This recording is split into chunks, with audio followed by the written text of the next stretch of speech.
உறவுகளே, இன்றைய பட்டறை திடலில் நாம பார்க்க போறது அதிசயமான ஒரு அருமையான கோவில். என்ன கோவில்னு பாக்குறீங்களா? பனிக்குட நீரே சுனையாகவும், தொப்புள் கொடியே ஒரு பெரிய மரமாகவும், மரமே கோவிலாகவும் விருந்திருக்கும் ஒரு அற்புதமான கோவில். அந்த கோயிலை தான் இன்னைக்கு நம்ம பார்க்க போறோம். வாங்க கோயிலை பார்க்கலாம். இந்த சக்தி வாய்ந்த பாப்பாத்தியம்மன் கோயில தான் ஒரு அதிசயமான தீர்த்த குளம் இருக்குங்க.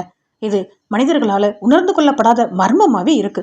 இந்த குளம் வெறும் 5 அடி ஆழம்தான். ஆனா இந்த குளத்துல தண்ணி எங்க இருந்து உற்பத்தி ஆகுதுன்னு இன்னைக்கு வரைக்கும் யாருக்குமே தெரியல. இது ஆராய வந்தவங்களுக்கும் தீங்கு நேர்ந்ததா கிராம மக்கள் சொல்றாங்க.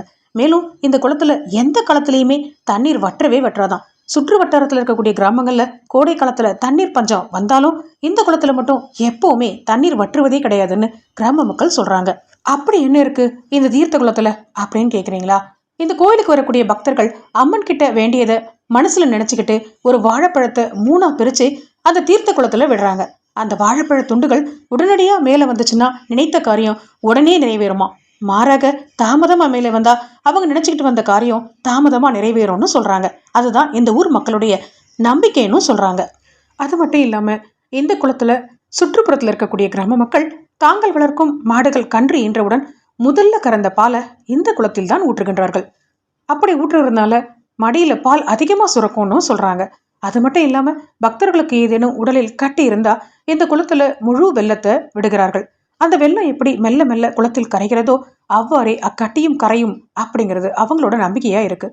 திருமண வரம், குழந்தை வரம், உடல்நல குறைவு, கால்நடைகளுக்கு பிரச்சனைன்னு பல வேண்டுதல்களுக்காக இந்த கோயிலுக்கு வரக்கூடிய பக்தர்கள் அவங்க முன்வைத்த வேண்டுதல்கள் நிறைவேறினால் பல்வேறு நேர்த்தி கடன்களையும் செலுத்துறாங்க.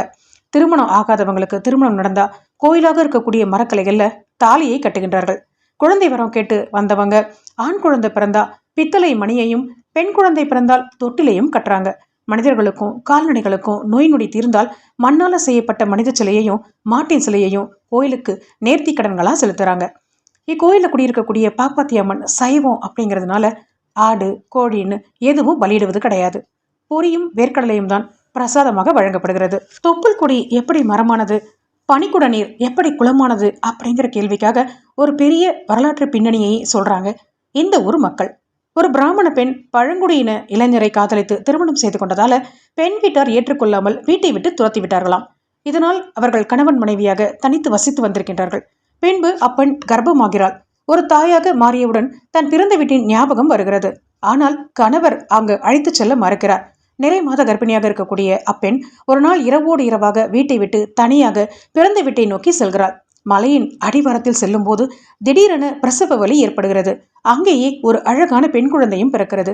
அந்த பெண் குழந்தை தான் இந்த பாப்பாத்தி அம்மன் என்றும், பனிக்குடம் உடைந்து சென்ற நீர்தான் இங்கு தீர்த்த குளமாக மாறியது என்றும், தொப்புள் கொடி அறுக்க பனை ஓலை பயன்படுத்தியதாகவும், இன்றும் அப்பனைமரம் அங்கேதான் இருக்கிறது என்றும், அறுத்தெறிந்த தொப்புள் கொடியே பல கிளைகளாக மாறி இந்த அம்மனுக்கு நிழல் தந்ததாகவும் கூறுகின்றார்கள்.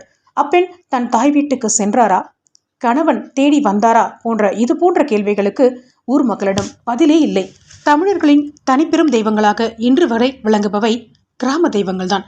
அவ்வகையில் அழகும் சக்தியும் நிறைந்த பாப்பாத்தி அம்மனை இன்றைய பட்டறை திடலில் தரிசித்ததில் மகிழ்ச்சி தானே உறவுகளே. மீண்டும் இது போன்ற நல்லதொரு திடலில் சந்திப்போம். உங்களிடமிருந்து விடைபெறுவது உங்கள் முளைப்பட்டறை முனைவர் இளவரசி. வாய்ப்புக்கு நன்றி. வணக்கம்.